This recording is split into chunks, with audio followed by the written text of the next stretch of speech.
The gospel today, blessed is the one who takes no offense at me. So hopefully we can continue going deeper from what I preached last Sunday, in regards to having no expectations, not to impose any expectation of what Jesus is supposed to do for you, or how is he supposed to come and arrive, and what is it supposed to happen. Do you remember the Sunday homily? Yes? Okay. So the main theme was, do not impose expectations upon God of how he is supposed to do things for you, or in his coming, or in the end of time. So today, blessed is the one who takes no offense at me. I want to take it even further. Expectations not just of him, our Lord, what is he supposed to do, how is he supposed to come back, the things that you expect him to do. But also, perhaps the expectation we place upon God when we do what we were supposed to do. We, for the most part, I would say all of us are raised in the reward and punishment principle. As a little kid, if you did good, what did you get? A reward. If you did bad, what do you get? A little spanking, some punishment, time out, so as to be a form of discipline to fix the way you are behaving and conducting. School, you study hard, you work hard in school, you get a reward of a good grade. You don't work hard enough, you don't do your homework, you get a bad grade. And so goes throughout our life. We do good, we get a reward. We do bad, we get a punishment. And life affirms that principle, because if you commit a mistake in life, there will be consequences to it, and then you're reminded, oh, that's what I get for doing that. And sometimes you do really excellent things, and boom, here comes the reward for your life, in your life. And we could be quick to impose that as an expectation to God. Well, God, I've been doing good. Where's my reward? Or, well, I've been doing bad, so here comes the punishment. So this is one way of imposing expectations upon God. Well, what happens, like it was the case when he came, you expect Jesus to come to punish those, with divine justice, and instead of punishing, instead of destroying, instead of bringing fire upon those who you vengefully want God to take revenge upon your injustice, and all of a sudden you see a God that is merciful and loving and kind and compassionate. Whoa, hold on. He's not living up to my expectation. He's supposed to punish so-and-so and that and that, and he's not. Or when you work so hard in doing the Father's will, and there's no reward, what will you do then? So this is part of the purification of not imposing expectations upon God. God gives, God takes. God gives you consolation, and then he takes it away, you're in desolation. He gives, he takes away. He is God. He's going to do what in his wisdom and in his power is best for us, not what we imposed upon him to do for us. He is God. We're just mere creatures.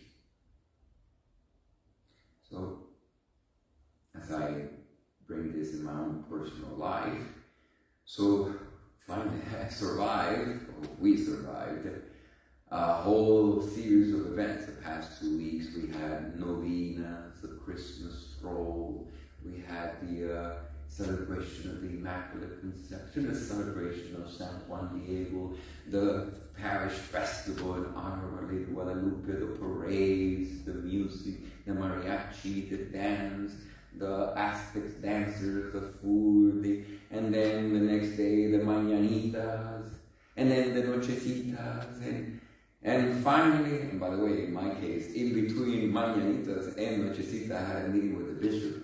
So I drove to the pastoral center, had a quite successful meeting, came back, trying to set the dates for my installation as a pastor, and then come back, driving an hour and a half from Dade City to St. Pete in the midst of traffic, 5 p.m. traffic in Tampa, you know how that is. And to get here, get ready to be quick, get ready for a parade, the mass, and then in the middle of that, homily after homily, preparing after preparing, and finally it's all done. And once all is done, I have a stomach ache from eating everything that was offered to me.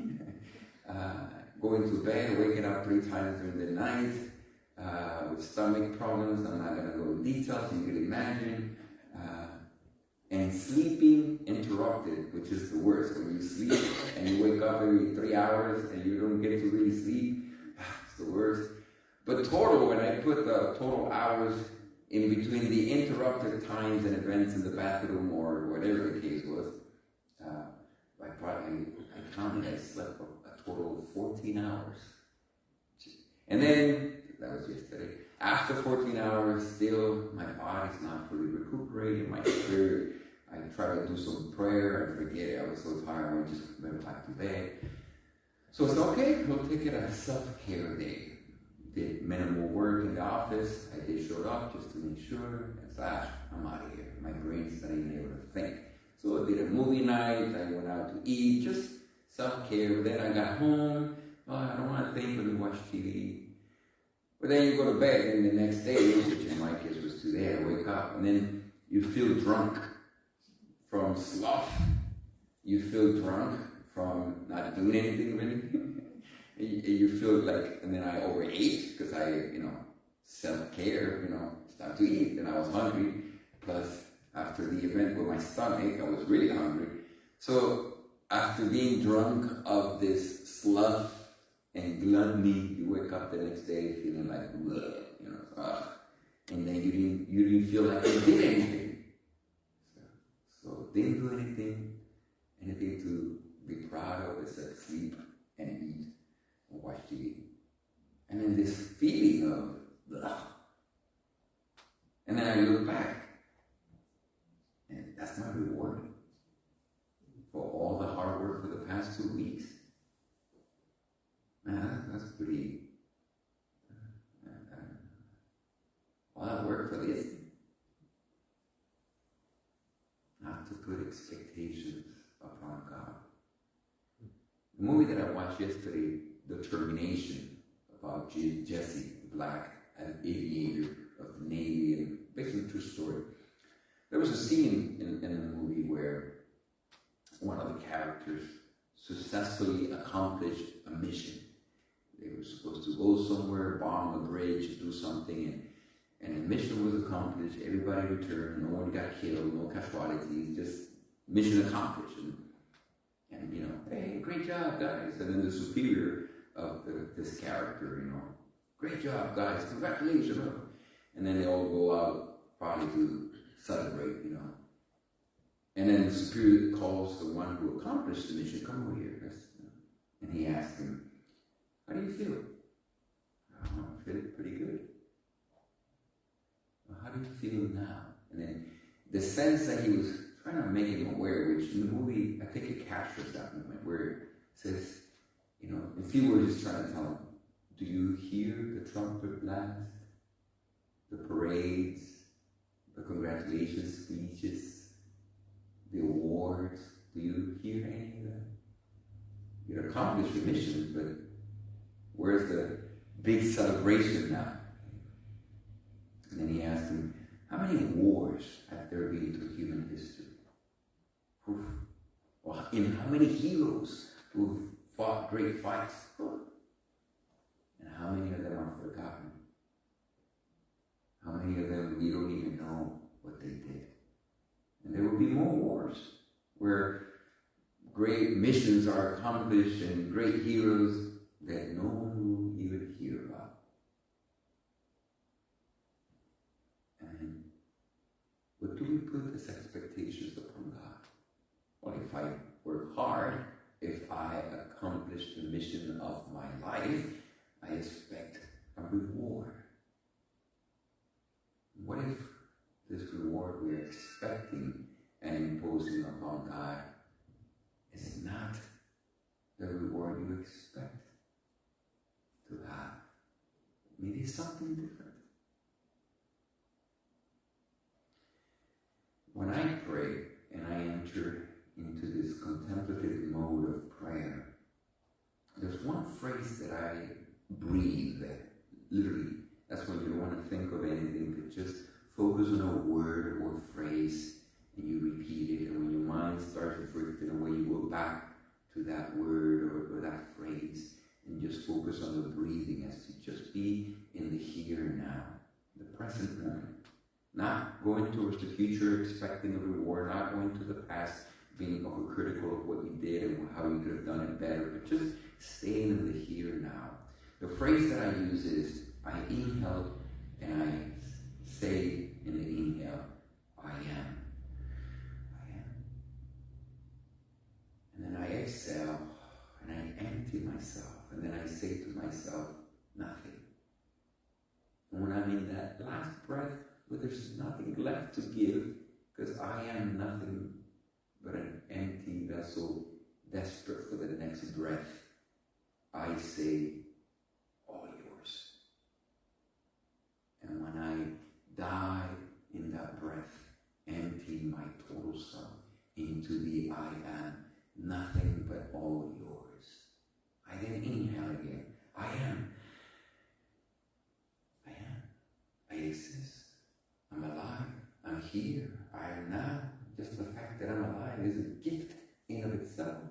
But I am nothing. And then the emptying of oneself into nothing, but a nothing that makes sense and has meaning and purpose, because it's an emptying of oneself to the point of nothing as to be a total gift of self to you. The ultimate you being God. The ultimate you which is lived out each day as I give myself as a gift to others, to the point of nothing but yours. And somehow in that mystery, beyond our expectation, is the reward.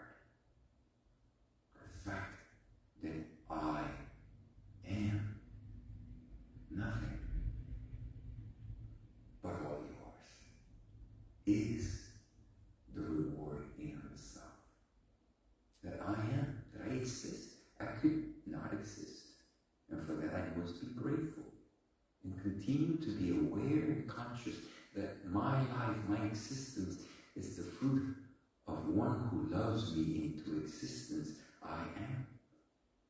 But in the end, I can't boast of something when in the end I am nothing. You take my breath, I turn to dust. I am nothing.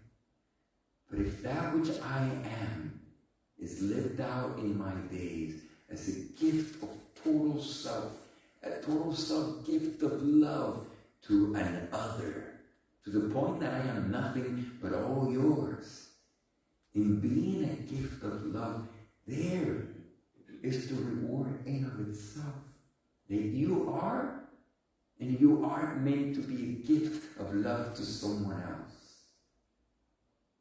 Think of the reward that comes when you give yourself in love to your spouse, to your children, to your parents, to your friends, to your community.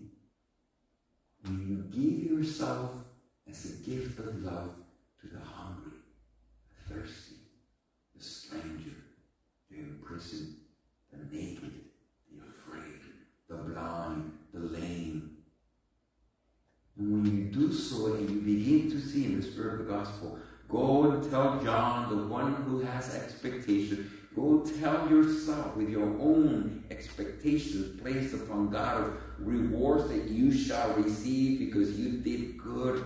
Go and tell your inner John what you've seen and heard. The blind regain sight, the lame walk, lepers are cleansed, deaf hear, the dead are raised, the poor have the good news proclaimed to them, and blessed is the one who does not impose expectations on God, but rather stay in your nothing and be conscious, aware, grateful of the reward that is given to you, not as a reward, but the mere fact that God loves you into existence and allows you to be a gift of love for others. Ultimately, you want the great reward? Heaven is but love.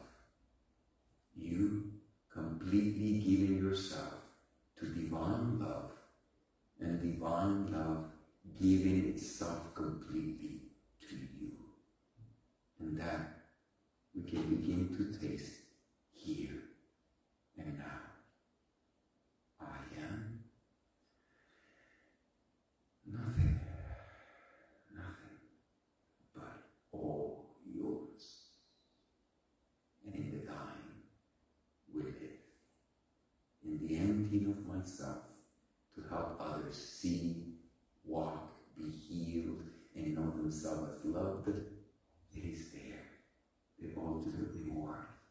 Life and eternal love, forever breathing deep. I am nothing but all yours. I am nothing but all yours. In the here and the now. Do not put or impose expectations upon God, but rather go deeper into realizing the gift